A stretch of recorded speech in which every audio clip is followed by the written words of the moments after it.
Yes, hello mga boss. Magandang araw po sa inyong lahat at nandito na naman po tayo. Tayo po ay meron na naman pong re-reactionan patungkol sa mga issues ng ating bayan ngayon. Ako po mga boss, ibang klase. Talagang mainit po ang usapin ngayon at napakainit din ng ulo mga bossing, napakainit din ng ulo ng mga congressman natin. Makikita naman natin mga boss na una pa lang talagang plano na nilang mang-trap. Para sa akin trap talaga to. Kasi imaginein mo mga boss, nag-iimbita ka pa lang. So you're just mere inviting people. So at itong mga iniimbitahan mo, meron silang karapatan whether tatanggi sila or pupunta sila. Kasi freedom of choice baga. Inimbitahan ka let's say for example nga, pupunta ka sa isang kasal o inimbitahan ka sa isang kasal, hindi ka pwede. So magsasabi ka na hindi ka pwede. Tapos kailangan mo pa akong hingan ng mas malalim pang reason or nagbigay na nga ako sa iyo ng rason ba't hindi ako pwede magpunta. Ito yung mga ito yung mga reservations ko, ito yung mga reasons ko. Tapos hindi pa puro sa iyo and masihingi ka pa ng mas malalim pang explanation as to why hindi ako makaka-attend sa kasal mo. Diba again ito po mga bossing, invitation pa lang ito. And kapag in-invite ka, kaya ka nga ini-invite inaanyayahan ka. So nasa sa'yo yun kung pupunta ka o hindi. Hindi ba? So bakit kailangan? Tsaka dito pa lang makikita mo na agad na personalan talaga to mga bossing. Sobrang personalan. Kasi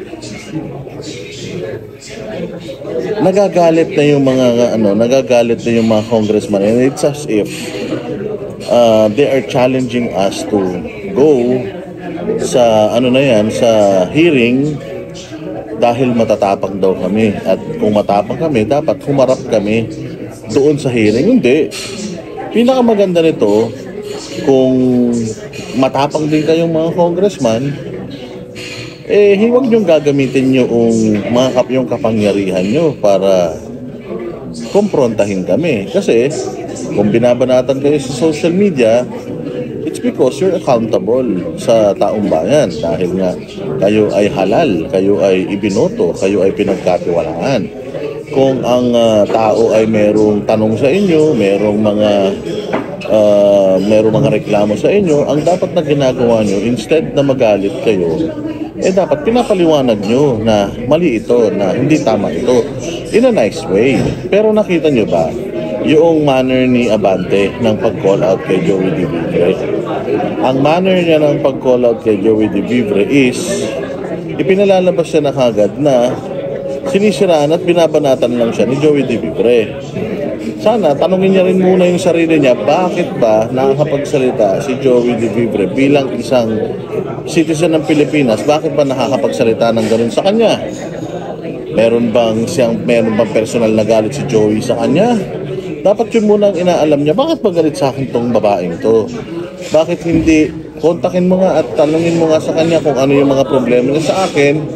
Ipatawag mo siya dito sa opisina and sagutin ko lahat ng mga katanungan niya. Ganun naman kasi dapat ang totoong leader. Dapat matapang ka na haharapin mo yung kumbaga merong reklamo, dapat haharapin mo yun sa paraan na edukado, which is bilang congressman dapat ganun siya.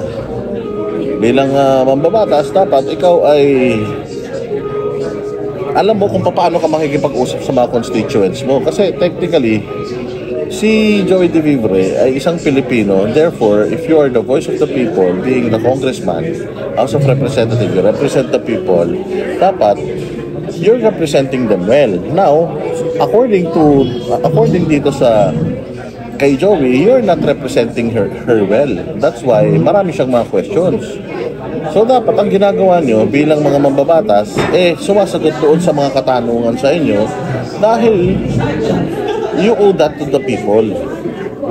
Binoto kayo niyan nangampanya kayo and feeling nitong mga tao na to, mga corrupt kayo So, ang dapat na gawin ninyo is patunayan nyo na hindi kayo corrupt.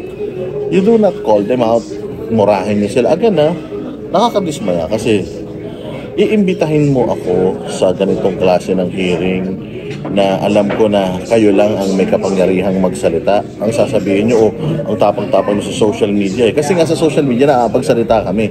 Bigyan nyo kami ng laya dyan na masabi namin lahat ng mga nasasabi namin sa social media bigyan nyo kami ng assurance na hindi kami makokontent. Magkakomprontahan tayo dyan, walang problema. Pero kung gagamitin nyo din yung kapangyarihan ninyo bilang mga mangbabatas at yung contempt powers ninyo gagamitin ninyo para sa mga tumutuligsa sa inyo, mali po yun.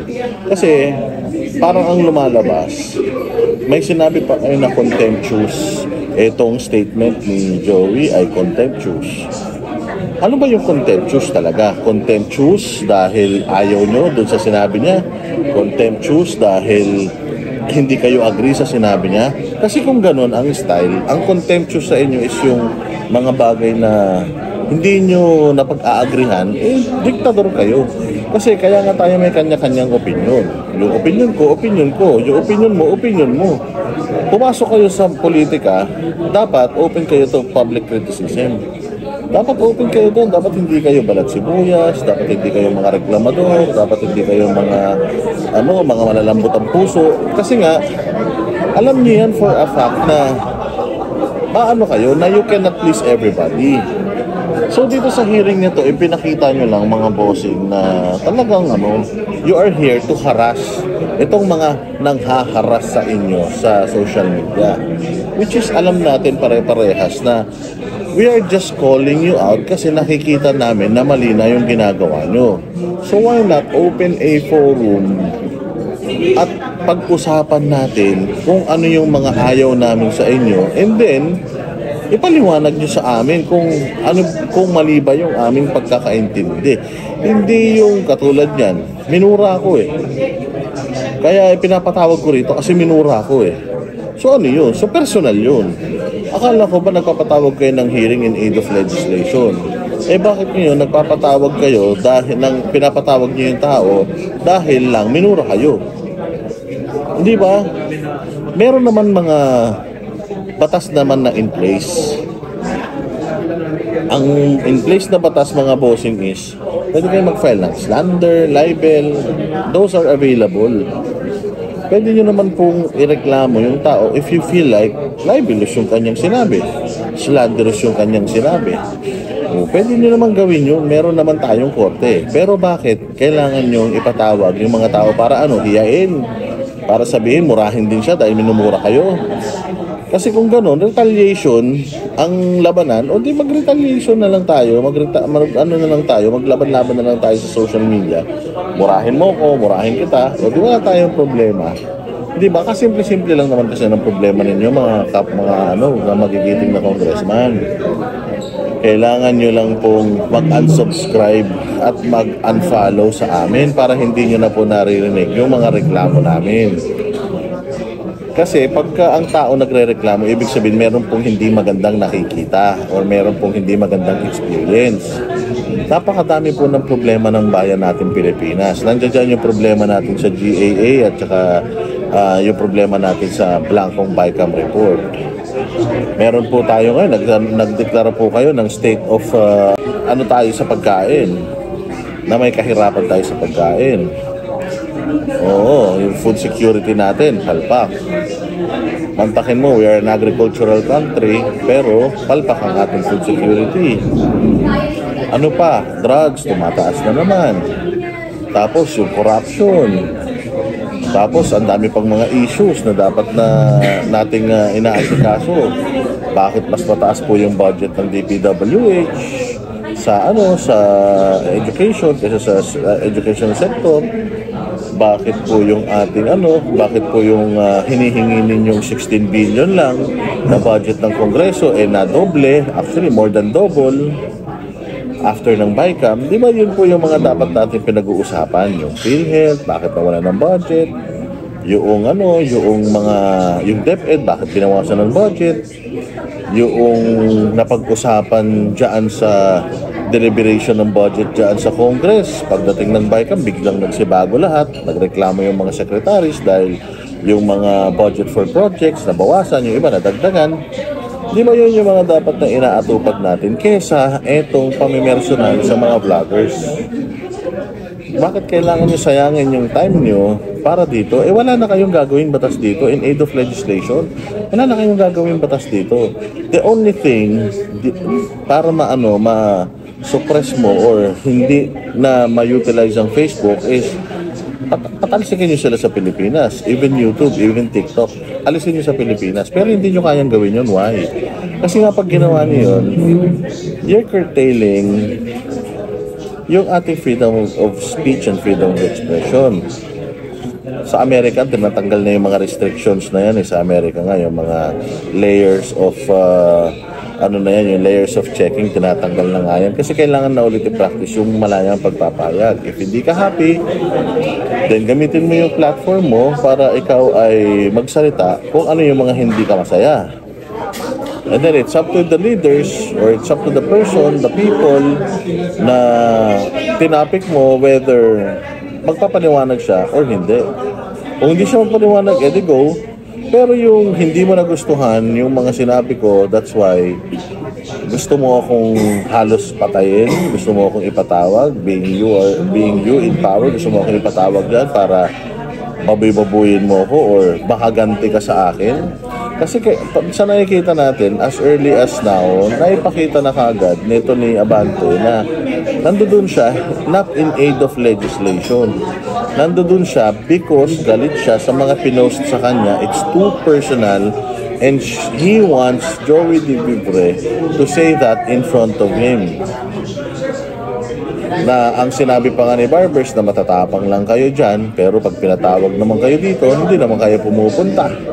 Paano nga kami pupunta dyan? Kung gusto nyo ipakulong naman yung mga pupunta dyan, tatanungin nyo yung mga pupunta dyan, hindi naman pwede makasagot ng gustong isagot. Pag kayong sagot ng pumupunta dyan, hindi nyo gusto, ikukulong nyo. Kung kinulong nyo nga yung mga general, paano pa kaya kaming mga normal na mga tao lang? Kung hindi nyo kayang sumabay sa social media, wag po kayong mag-social media. Ganun lang po yun.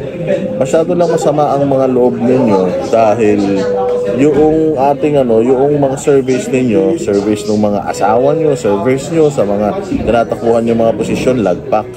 Kaya tuloy, hindi natin matanggal sa isip ng tao na talagang kaya nyo yung ginagawa yan is matalo man kayo, meron na kayong pondo. Yun ang minsan naiisip ng tao kasi pointless para sa akin talaga pointless itong pagpapatawag sa mga vloggers kasi in the first place, protektado po ang mga vloggers ng karapatang pantao na yan. Sabi nga nila, wala nang batas na pwede pang gawin na abridging the freedom of expression. Kasi importante po yun. Hindi na po tayo, demokrasya po tayo, kaya nga tayo may eleksyon kasi may sarili po tayong mga boses at teaser. Now, kung ako, iba ang leanings ko, di unfollow mo ko at manood ka dun sa mga pinagtatanggol ka, plain and simple. Kasi sa totoo lang, si PRD, si Inday Sara, ang mga Duterte, grabe ang pangbabash paninira sa kanila. Ginagawan sila ng mga pictures and all. Even actually si BBM, grabe din ang pangbabash kay BBM. Pero nakita mo bang naggaganyan yan? Nakita mo ba si BBM na nag-file ng kaso? Nakita mo ba ang mga Duterte nagpa-inquiry? Nakita mo ba ang mga Duterte nag-file ng kaso? Hindi, kayo lang naman. Ang mga balat sibuyas na kalalakan yung mga tao, masyado kayong apektado sa mga nakikita niyo sa social media. Iyan naman ang tinanim nyo. Yan naman ang image ninyo na ipinakita sa amin. That's why, doon namin kayo dinadala. It's because yun yung image nyo sa amin. Now, if you want to change your image sa amin, di magbago kayo. Di gawin nyo yung tama. If you feel like yung ginagawa nyo ngayon, tama. Yun ang problema natin. Sa tingin namin, mali So, sino ang magsasabi, ang magiging judge kung sino ang tama at mali sa ating dalawa? Ayaw ko nung ginagawa mo, ayaw ko nung ginagawa mo, gusto mo yung ginagawa mo. So, sino magsasabi na mali yung ginagawa mo? Hindi ba? It's my opinion to say na mali yung ginagawa mo, and if yung mga tao maniwala sa akin at mag-agree sa akin, doon nagkakaroon yun ng traction. Hindi nyo mapipigilan, even the people, kung sino yung gusto nilang panoorin, sino yung gusto nilang kausapin sa social media. Hindi ba? Hindi pwede yun, mga bossing. Kailangan talaga itong mga tao ay magkaroon ng malayang avenue kung saan nila maipapahayag lahat ng mga gusto nila. So, wag po natin pigilan yun, sir. Unang-una sa lahat, meron pa akong narinig dito na parang sinisilip ninyo yung kita, yung mga OFW na nagpapadala sa mga vloggers. That's none of your business. In the first place, hinahanap nga namin kung saan nyo dinadala yung pera ng taong bayan eh. Hindi nyo nga ipakita eh. Hindi nyo nga maipakita eh. Nagre-request nga si PRRD na open your books. Hindi nyo nga maipakita eh. Tapos ngayon, gusto nyo yung mga vloggers, kalkalinin nyo yung mga source of monetization nitong kanilang mga channels. Hindi naman taxpayers money yan. Kung halimbawa man may mga OFW na nagbibigay sa mga vloggers, kung saan loob naman nila yan, hindi naman nila ninakaw yan at hindi mo rin naman ninakaw yan. Di ba? Kayo nga hinahanap namin yung saan nyo dinala yung pera ng taong bayan eh. Hindi nyo nga masagot-sagot eh. Hanggang ngayon, inaantay pa natin yung open the books, hindi nyo nga masagot-sagot eh. Tapos kami mga pribadong tao, gusto nyong silipin kung saan nanggagaling yung mga pinagkakakitaan namin. Di ba? Maling-mali po yun, sir. Tsaka hindi po kayo ang may-ari ng bayang Pilipinas. Kaya nga, tamang-tama yung sinabi ni Marcoleta na bakit? Parang mga pro Duterte vloggers lang yung pinatawag ninyo. Bakit hindi nyo ipatawag yung ibang mga fake news peddlers? Katulad ni Bongbong Marcos. Bongbong Marcos is a fake news peddler. Paano ko nasabi? Di ba sinabi niya dun sa KOJC, wala ni isa na pumasok na may baril? Kitang-kita naman natin sa ating mga videos na may baril. Again presidente pa to ng Pilipinas, nagkakalat ng peking balita. O ba't hindi nyo ipatawag yan? Di ba? Fake news po yan. Yung kanyang sinasabi, o bakit hindi nyo, vlogger din naman si Bongbong, bakit hindi nyo ipatawag, di ba? O nakita nyo yung huling sagot ni Bongbong Marcos patungkol dun sa public office sa public trust, na hindi daw siya dapat magpa-drug test because hindi daw konektado sa public office at sa public trust. Pwede ba naman yun? So kayo bilang congressman, okay lang sa inyo. Sa bagay, wala pang nga nagpapadrug test yata sa inyo. Hanggang ngayon, tagal-tagal na nung hamon natin. Hanggang ngayon, wala pa rin nagpapadrug test sa inyo. So yun mga bossing, ang mga issues na dapat na ating hinaharap, na ating sinusolusyonan. Meron tayong shortage sa pagkain, yung dapat yung ating sinusolusyonan. Meron tayong problema sa pondo, dahil pwedeng itong pondo na to ay magamit para magamit ng mga maruruming politiko para sa kapakanan nila. Di ba yun ang dapat nating yun ang dapat nating iniintindi. Ito kasi ang pinakamasama sa lahat, mga boss. Para na tayong communist na bansa, or para na talaga tayong komunista. Ipinagkanulunan natin yung mga kaluluwa natin sa mga komunista dyan sa Kamara na sila na nagko-control. Kasi po, dapat sumusunod po tayo sa batas. Meron pong mga batas. Meron pong mga nabalangkas na batas in place para i-utilize natin. Pero itong ginagawa natin, pinipersecute natin yung mga taong nagsasalita against us. Instead na kinokorek natin, instead na sinasagot natin yung mga tanong nila, ang ating sagot sa mga questions nila is, harassment. Ito pinakamasaklap. Pag tinanong mo kung saan dinala yung pera, iniisip kagad nila na iniisip mo, nangurakot sila. Nagtatanong ka lang naman saan mo dinala yung pera. Diba? Nakakalungkot, nakikita natin yung mga congressman na to, they're talking about ethical standards, pero Nagmumura ka, minumura mo yung vlogger na nagmura sa'yo. Pastor ka pa naman. So, nasa ng ethical standards ng Congress. So, gusto nyo kaming gawan ng ethical standards, gusto nyo kaming gawan gusto nyo gumawa ng control, o gusto nyo kontrolin ang social media at ang mga komento namin. Unang-una sa lahat, hindi po kami newsmakers. Pag na pinapupunta nyo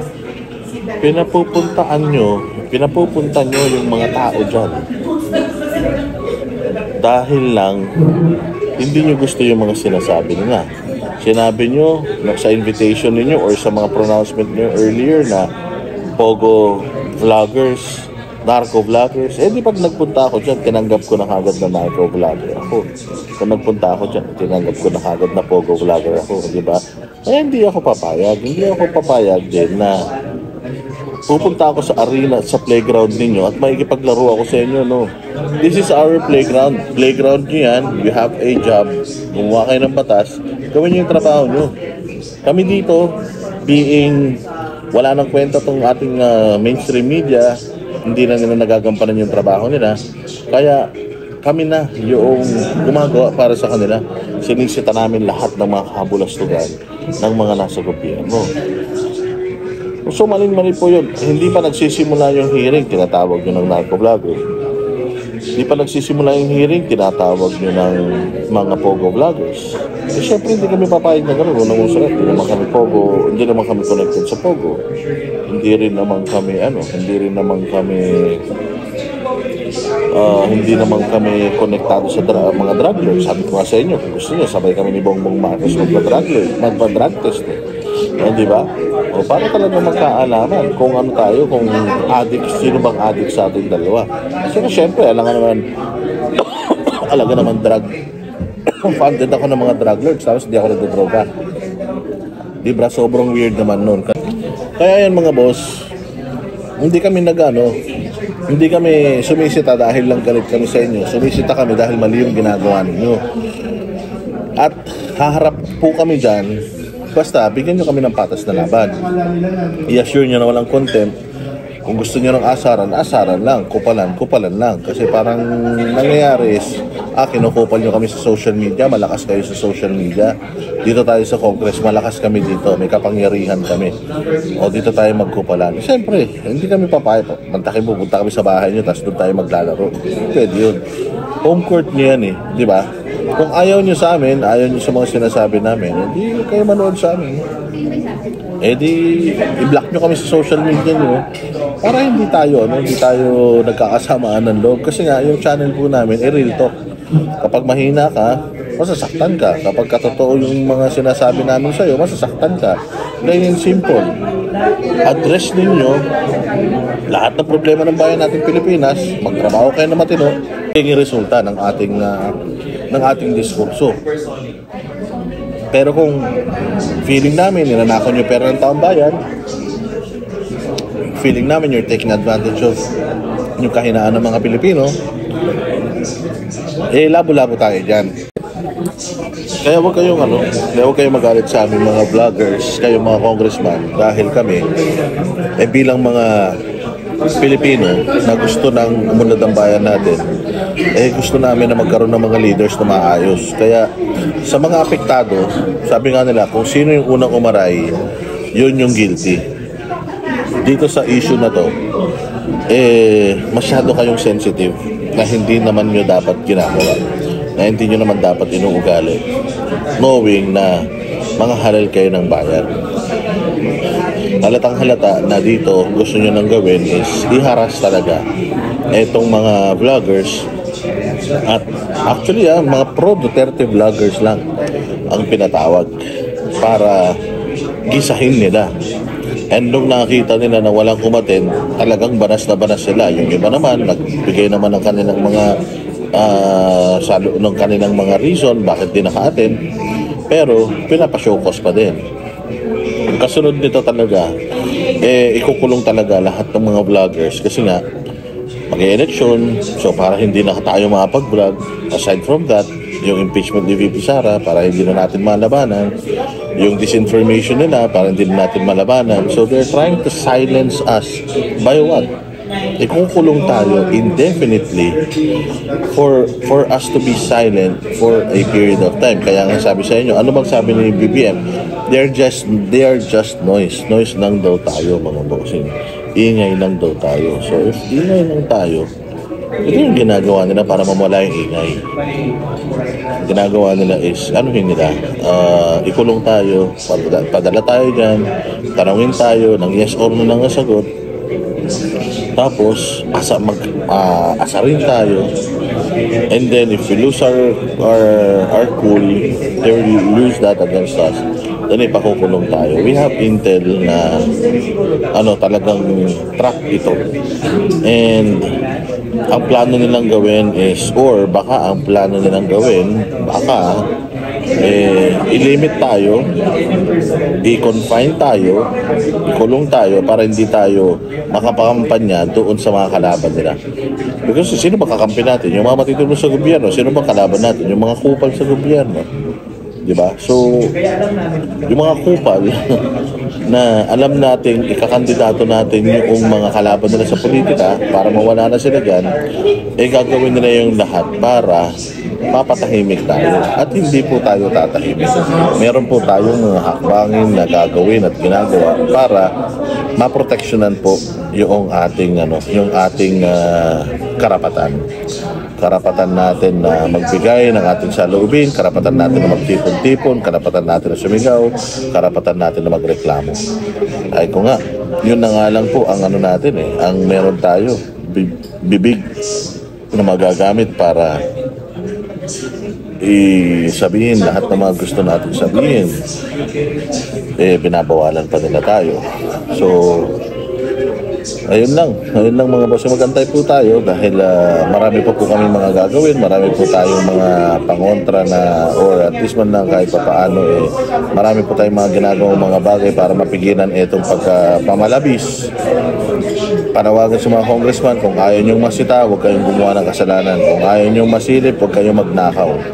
Plain and simple, magtrabaho po kayo para sa bayang Pilipino, para pare-parehas tayo makinabang, hindi yung mga magnanakaw lang.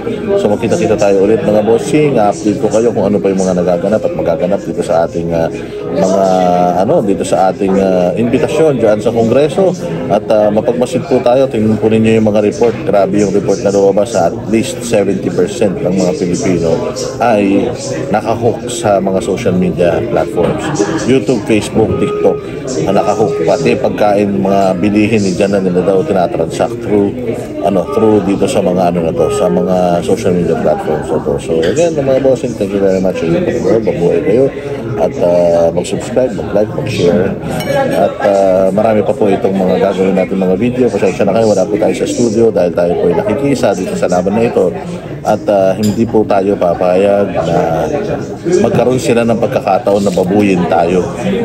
So, gigil na sila sa atin Yun ang importante sa lahat, yung makita ng buong Pilipinas, buong mundo, kung gaano kapikon itong mga mambabatas natin doon sa mga nagsasalita against them. Enough para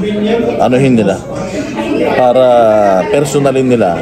At alam naman natin na ginagamit lang itong hearing na ito para mangharas ng mga kalaban nila at ng mga nagsasalita against them.